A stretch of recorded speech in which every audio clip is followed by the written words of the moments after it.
2 Timóteo 4, que virá tempo em que não suportarão a sã doutrina, mas tendo comichão nos ouvidos, amontoariam para si doutores segundo as suas próprias concupiscências. Ou seja, doutores para pregar aquilo que eu quero ouvir, aquilo que vai se enquadrar com o meu padrão de vida, aquilo que vai me deixar alegrinho, aquilo que vai satisfazer os meus desejos. Doutores segundo suas próprias concupiscências, e se voltariam para fábulas. Sabe o que são fábulas? Lembra da terceira série, quando a gente aprendeu a escrever, que a professora dava um livrinho pra gente e a historinha era um animal conversando com outro? Pois é, animal falando, fábula. Animais falando são fábulas. Chapolin Colorado, fábula. Super-Homem, fábula. Batman, fábula. Palhaço, fábula. E infelizmente chegou esse tempo que Paulo falou a Timóteo, que viria tempos que não suportariam a sã doutrina. Suportam tudo hoje, em muitos lugares por aí, mas está difícil de suportar a sã doutrina. Você vai pregar em congressos aí, suportam 3 horas de cânticos, 200 conjuntos cantando. Há uma obrigação de ouvir todos os conjuntos que visitam a igreja. Aí ouve 200 conjuntos, coloca mais a equipe de louvor, coloca mais o jogral, coloca mais a peça, coloca mais a dança. Aí quando vai passar para a sã doutrina ser aplicada à igreja, irmão, o horário está avançado, o irmão tem 5 minutos aí. Eu espero que o irmão entenda a gente. O pregador que prega a sã doutrina, ele não te entende. Você está sendo irresponsável com a igreja, você está tendo comichão nos ouvidos, suporta tudo, mas não suporta a sã doutrina. Agora, se fosse o cara do stand-up, podia amanhecer ele lá falando que a galera suporta. Se for o cara da revelação, então pode deixar a noite todinha que a gente escuta a revelação. Porque nunca se viu um povo tão viciado em revelação. Mas quando se fala de sã doutrina, aí esse povo aí vive desviando. Desviou por quê? Deus falou e não cumpriu. Que Deus? Que Deus? O meu fala e se cumpre. Mas eu não vigiei, não era para me ter contado o meu sonho, irmão. Aleluia. A pior mentira que pregador diz é: não conta teu sonho para ninguém não, para o diabo não impedir. Irmão, mentira. Aleluia. José contou o sonho, jogaram ele na cova.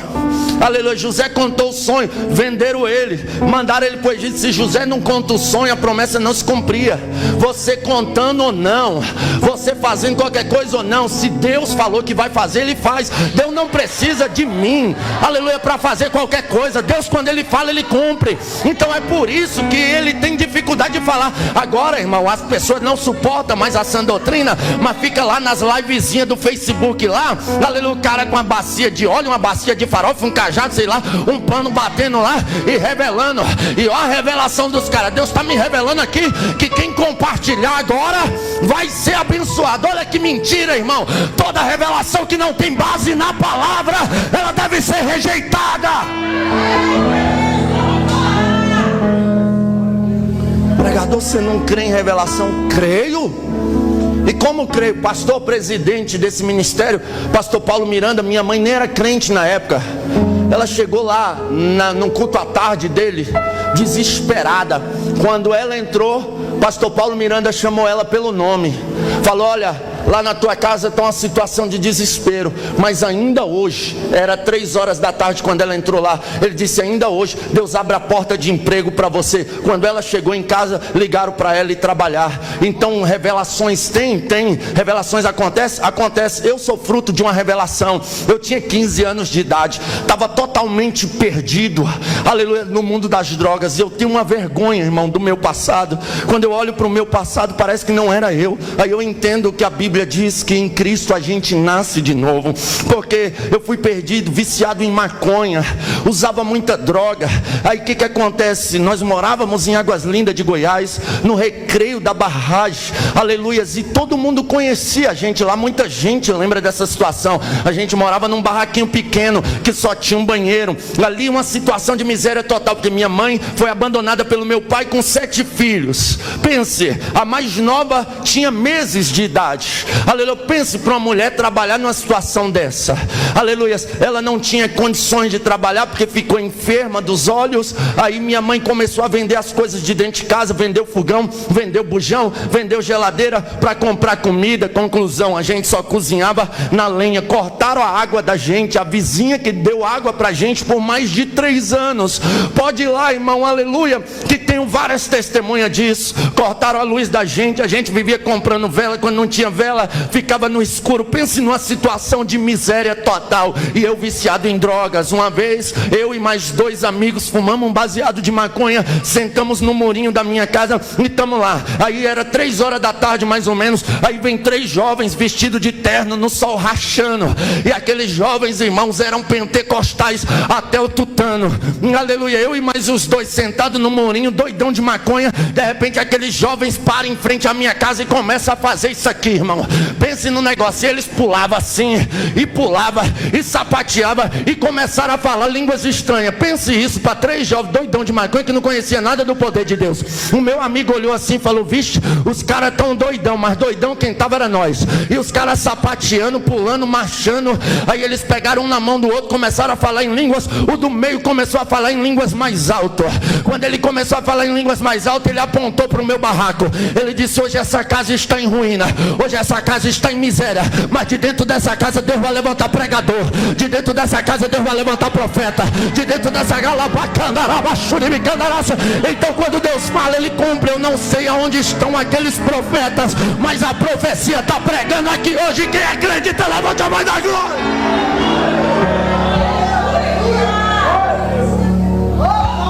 Só que a sã doutrina é o alimento principal das nossas almas. Se não estão suportando a sã doutrina, é porque o comichão chegou. E os doutores que eles estão amontoando para si, conforme suas próprias concupiscências, chegaram, irmão. Hoje está mais interessante ouvir um coaching do que ouvir um profeta, do que ouvir um pregador. Em muitas igrejas por aí, sabe por quê? Querem ouvir aquilo que lhes agrada, aquilo que satisfaz as suas concupiscências, aquilo que vai a favor das suas emoções. E a sã doutrina não, a sã doutrina nos põe no nosso lugar. Aleluias. A mensagem emocional, aleluias, ela coloca o homem no centro de tudo. E a mensagem do evangelho, a sã doutrina, ela mostra para o homem que ele não é nada, que ele é um miserável pecador dependente de Deus para tudo, principalmente para a salvação. Então a mensagem emocional, ela satisfaz meus desejos, ela põe eu, aleluia, para pensar que eu sou alguma coisa. O evangelho não, ele deixa bem claro que eu não sou nada. Jesus disse: olha, nascido de mulher não há ninguém maior que João, mas qualquer que quiser ser maior do que João no meu reino, tem que ser o menor aqui. Então o evangelho se resume a isso. Eu tenho que diminuir para que ele cresça, eu tenho que desaparecer para que ele cresça. Evangelho é isso. Evangelho vem quebrando nossos princípios, sabe? Porque o homem quer trair a esposa, aí o evangelho vem e diz que se adulterar não vai para o céu. A mulher quer trair o esposo, o evangelho vem e diz que se adulterar não vai para o céu. É por isso que o evangelho vem, irmão, quebrando os nossos princípios, aleluia. É por isso que não suportam a sã doutrina. Por quê? Porque gosta de falsificar uma notinha lá, dizendo eles: eu que não vou pagar imposto para o governo cobra impostos absurdos, eu não vou pagar imposto para o governo. Irmão, está escrito: dá a César o que é de César. Quem falsifica nota, quem passa nota fria, está indo para o inferno. É por isso que o evangelho não é suportado, porque ele vem contra as atitudes ruins que o ser humano tem. O mentiroso, o evangelho diz que o diabo é o pai da mentira. A mulher que caça confusão com tudo, barraqueira, briga por tudo, vive caçando confusão aonde não existe. O Evangelho vem e diz que se a mulher quiser ganhar um marido, ela tem que ganhar em silêncio. Aí quebra. O Evangelho vem por homenzão que veio lá do mundo, cheio dos seus machismos. O Evangelho vem e quebra ele. Diz: olha, tu tem que amar a sua esposa como Cristo amou a igreja. É por isso que a sã doutrina não está sendo suportada em vários lugares, porque ela quebra o orgulho do ser humano, ela quebra o eu humano, mas tem um porém: ela conduz o humano perdido ao céu. Ela conduz o pecador perdido ao céu. Então que nós venhamos suportar a sã doutrina. Aleluia. E como Davi combatia a praga do comichão, Davi derramava azeite. Então há uma importância muito grande de ter azeite nas igrejas. Eu sou de um tempo, eu sou novo convertido. Eu faço agora dia 15 de janeiro 14 anos que eu aceitei a Jesus Cristo como meu Salvador. Mas os cultos que eu achava frio há 14 anos atrás, eu sinto saudade deles hoje, porque está esfriando. Aleluia. Está ficando difícil, irmão. Aleluia.